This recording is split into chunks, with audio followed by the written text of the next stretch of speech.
So I'm really sorry it was interrupted my video because the length was too long and I had no more space. So I'm going to make this course in 2 sets. I hope you don't mind. Yeah, so here, for example, you can learn a little bit about personal space across cultures.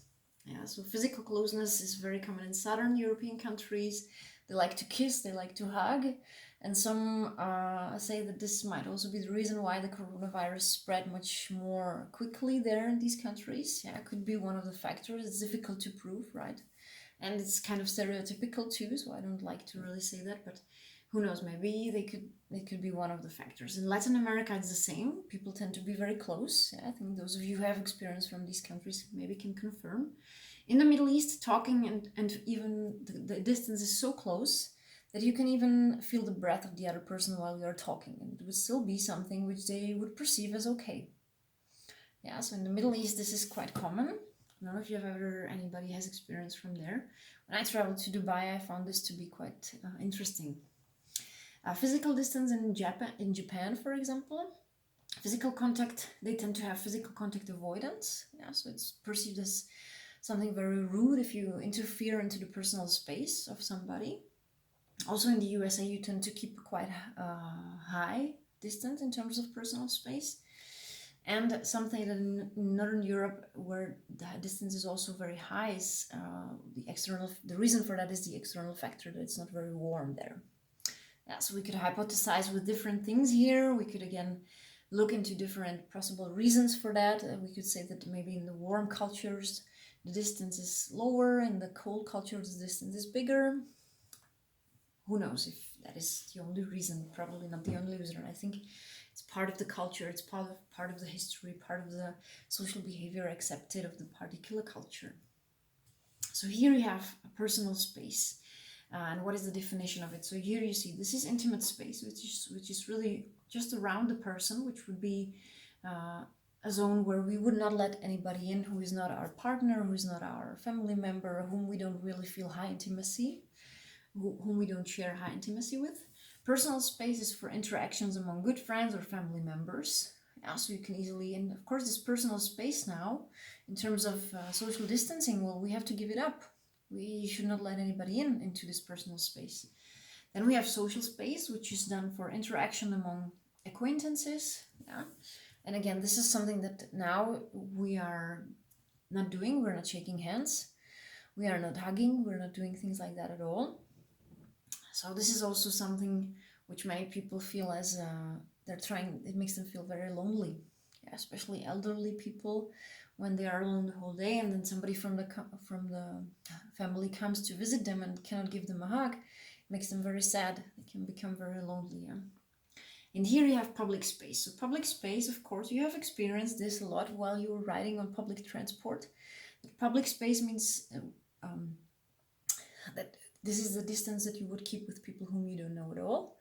This is actually what we're asked to keep right now. Just maintain really this distance. And as you see here, that how we interact with the spaces around us is a vocabulary cultivated from birth. So from the very early age on, mothers will say to their children, don't go that close to the person if you don't know the person. Yeah, but in some cultures, this is not like that.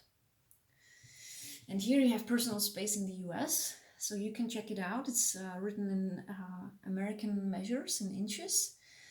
So you can tell me whether this is the correct space and which space you are asked to keep right now. I think probably in terms of social distancing, you are asked also to keep the public distance and maybe social distance with family members, but not more, right? So now in terms of eye contact, so as I've already said, this is actually the only thing that we have left right now when we are wearing a face mask, and you can still see that somebody is smiling even if his mouth is covered, because you can see it in the eyes. So our eyes are the most expressive part of our face and have a large impact on the communication. And whether you actually maintain eye contact or not, this is also culturally bound. So you can see here that in US and Canada, intermittent eye contact is a display of interest. But in the Middle East, intense eye contact between the same gender, but women have to look down. Yeah, so here we are again in very different gender rules. Women are not supposed to look into the eyes of a man. It can be seen as offensive. Yeah, and so for those of you, I would be interested, for those of you who do the research on dogs, what is recommended in the United States, because we have often been told here when we are educating dogs that we should not look into a dog's into dogs' eyes, because they could perceive it as an aggression. Yeah, because in nature, this is how it is. If you look into their eyes, they will think that you want to start fighting with them or even aggress them. So this would be an interesting aspect to look into in your those who are doing research on dogs. In Japan, even brief eye contact is uncomfortable. Yeah, so Japanese, or generally in Asian cultures, they tend to look down. They don't really look you in the eyes. It's seen as a sign of respect. So Asia, Africa, Latin America, extended eye contact is actually seen as a challenge. Whereas we here in our countries, also in Europe, we tend to maintain eye contact, but not too long. Yeah, it's called intermittent eye contact. I think this is also something which makes people feel uncomfortable if somebody is staring. Yeah, you were describing that a lot, this phenomenon of staring, when you were speaking about your trams and public transportation issues. So the staring is definitely something which can be perceived as an aggression, as something uncomfortable. Yeah, because it's like somebody looking at you, or you don't know what he wants from you, why is he doing that. Yeah, so it's definitely not something which would be pleasant to live. So this is usually a picture where we discuss a lot of things in terms of clothing cultures, which we can't do right now. It would be an interesting topic, and the person who is doing a field research on that, I think she can maybe tell us a little bit more about that. I don't know if anybody of you has ever experienced being dressed like that in a Muslim country. It's quite a horrible thing if you dress like that in countries like that. I've had myself the experience once at an airport in Dubai. I had a miniskirt, and the men were walking around me and they were spitting on my feet. So yeah, this is one example of the extremes, of course. Another extreme in terms of clothing culture, which I can tell you, is the burkini. So I don't know if you've heard about this debate. It was actually that in France, the Muslim people, they wanted to, when they go into public spaces and public swimming pools, they wanted to be bathing with a burkini, so which is actually the jihad, the dress that the Muslim women wear. And they go like that, they swim like that in the whole dress. So actually then it was prohibited by the French government. They said, we don't want you to go to public places like that. And it caused a lot of debate on discrimination again, and equality and things like that. So sometimes these issues can be quite harsh. Of course, they're not as harsh in terms of European countries, but I'm sure that you have also recognized some differences between the way that Europeans dress and the way that Americans dress. In general, we say that you dress much more casually than we do. Yeah, so just this would be one of the cultural differences and manners, I guess, that could be very variant as well. And here I just have some, because I'm thinking a lot about Italy right now. I think you know that Italy is one of the most affected countries in Europe. A lot of people are dying there every day. The numbers are very high.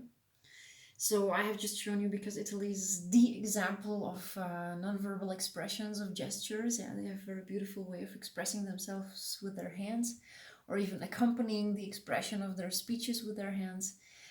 Usually we try that out when we are in the course, so you can go through the presentation, you can read that yourself, you can find out what it means.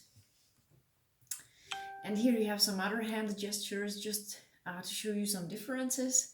So when we were in class, actually we divided ourselves into different groups, and we were showing what does this type of hand expression mean in different cultures, and of course sometimes it can lead to misunderstandings. So I will not develop on that. You can go through that yourself. And just the last slide in terms of expressions. Well, I guess you will not be able to travel now for a while, unfortunately. I'm sure you had a lot of travels prepared here in Europe, and now you have to give them up. We also had to cancel some of our flights, so unfortunately that's how it is. But just for you, this is some kind of clearing for you. If ever you will travel, don't assume you understand any nonverbal signs or behavior unless you are familiar with the culture. Yeah, so I always told the students, don't presume that the people are staring at you because they naturally think something bad about you. It might be just that they find you interesting, or that you are interesting in some way that they have never seen before. Don't take strangers' nonverbal behavior personally, even this is insulting your culture. Yeah, it can sometimes happen, and we will speak about that next week when we speak about acculturation. And I will show you some clinical cases and examples of people who have had cognitive appraisals in regarding to that, which were when they were taking things personally. Develop awareness of your own nonverbal communication patterns. It might be unacceptable for other cultures. So I guess you all did that while you were here in Czech Republic, and while you were driving on the tram, and you developed this awareness of the fact that Americans tend to be much more loud in public transportation. And many of you have probably modified that. Yeah, so of course this is one thing that you always become more aware of your own behavior when you travel to a culture where things are done differently. Yeah, and this is it for this week. So you know that we have an upcoming midterm exam. As I told you, the midterm exam is going to be open for 2 days, so you really have a lot of time to prepare for it, and when you feel ready, log into the test. You will not be able to go back to the test once again.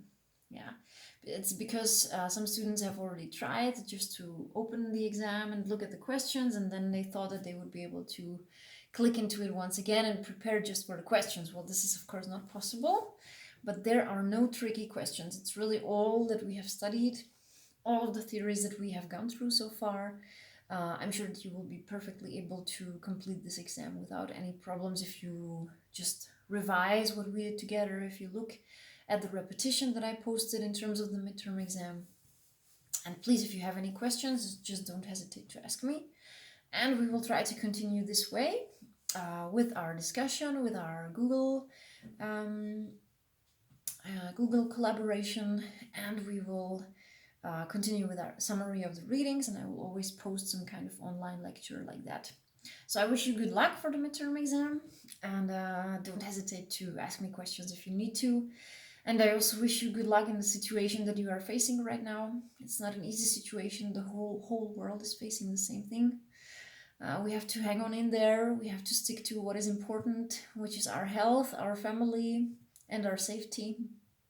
And I'm sure that we will all be able to learn a lesson from all this and continue in a better way in the future. So with that, I wish you a nice week, and I hope to see you soon.